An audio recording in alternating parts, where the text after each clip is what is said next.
Hello ladies and gentlemen, it's Salvaje and I'm back with another mythic weapon review. So, I'm reviewing the Storm Kings Fury, and remember my supporter creator code, it's Salvaje. If you want to use it, I would highly appreciate that. I also want to give a shout out to my boy Jeremy or Pharaoh. He actually let me log into his Save the World account. I did a video covering his account. It's super amazing. He has 700 days logged in. He has a lot of cool stuff. Make sure that you check that video out. But yeah, huge shout out to my boy Jeremy because if it wasn't for him, this video wouldn't have been possible. I appreciate it, homie. Anyways, the Storm King's Fury. Wait, it's not called the Storm King's Fury. It's the Infinity Gauntlet. Alright, this thing is so overpowered. Okay, let me just take a look at my notes and go, you know, in a step-by-step format. I just don't want to say that this mythic hardware weapon is good and you should get it and that's it, okay?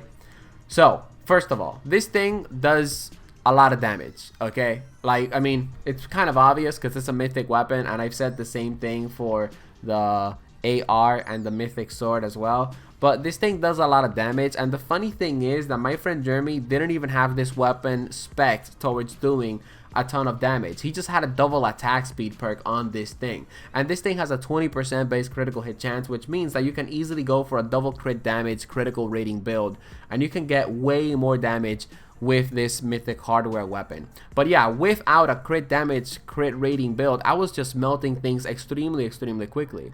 Now, I just want to point out, if you want to go the crit damage crit rating route, I would actually recommend it. The weapon does a lot of damage, but I actually really like the double attack speed build that I was using with the Storm King's Fury. I was doing less damage to high priority targets like mist monsters and blasters, and basically that would mean that I would be getting the meteors faster, because if you're doing a lot of damage with this weapon, right, you're going to be killing things very quickly, and that means you're going to be getting less hits, and the less hits that you have, the less charges you have. So the less damage you do with your hits, the more charges you're going to have, which means the more meteors you're going to be able to rain down from the sky, which means more area of effect damage, which means you having the power to completely guard spawns, as I'm going to be doing in the gameplay examples in the background. So just in case you guys haven't catch my drift so far, this is pretty much the ultimate area of effect spawn guarding weapon that we have in Fortnite Save the World. The primary attack is really good. Like I said, the swing speed isn't really that bad, even though I reviewed Storm King's Fury with double attack speed. But even if the attack speed is low, the damage more than makes up for it. You can jump in the air and also press right click, and then it has the leaping attack, and this thing with someone like Anti-Corosera would probably be super overpowered. I didn't really get a chance to test out the weapon with Anti-Corosera because I do want to, you know, return the account to my boy Jeremy as fast as possible, obviously, even though I'm sure like he wouldn't really mind. But the point is, guys, I didn't really do a lot of testing because I know this weapon is good, okay? So what else is really good about this weapon? Well, it just does a lot of damage, okay? That's pretty much the only thing that I can point out about this weapon. Usually, like, weapons that do a lot of damage have like things that enable that massive amounts of damage, like of course the Spectral Blade with a teleporting attack, or the Storm King's Ravager, or the mythic AR with the area of effect explosion. Well, this weapon and the value that it adds into the playing field with the meteors is just completely top tier. So when it comes down to the recommended perks, I would recommend going for the double attack speed build that my boy Jeremy actually went with. It was actually really effective. I enjoyed my time using the weapon, and I enjoyed summoning the meteors non-stop. I would probably say if you're going with double attack speed, make it so that you use a ninja like Anti-Corosera, or you have Anti-Corosera in your support slot, like that you can just keep spamming meteors.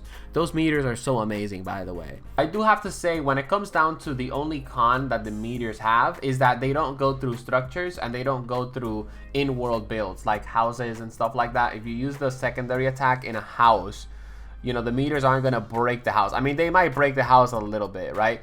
The point is that if you're playing a high endgame mission where trap tunnels are key, you're not going to be able to do much at times because the meteors are going to be hitting the trap tunnel.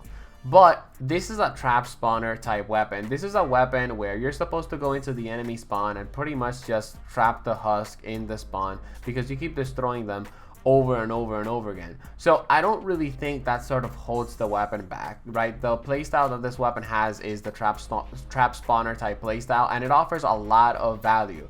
The value that it offers when it comes down to the trap spawner method of playing is you do have the leaping attack. Like, you jump in the air and then you can leap forward, and if you have energy regeneration like with Cycle or Sarah, for example, you do have some sense of survivability with that. The meteors, again, it's just gonna instantly melt every single crowd of husk that is in front of you, and the more persistent that they get, the more meters you're gonna get in the first place, which means the more damage and the more knockback.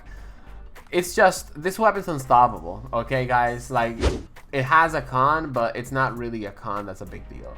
You can also go with a critical rating, critical damage build with this weapon. I would actually recommend it. The extra damage is actually going to help out. And last but not least, when it comes down to the star rating, I'm going to give the weapon a 5 out of 5 stars. It's definitely a must-have. I know it's kind of obvious that it's a 5 out of 5 stars, but I still want to point it out either way. I would probably say this weapon compared to the Storm King's Ravager, which one would be best? I guess you guys are going to have to find out and wait for my comparison video. See you guys in the next one, and feel free to subscribe if you're interested in that.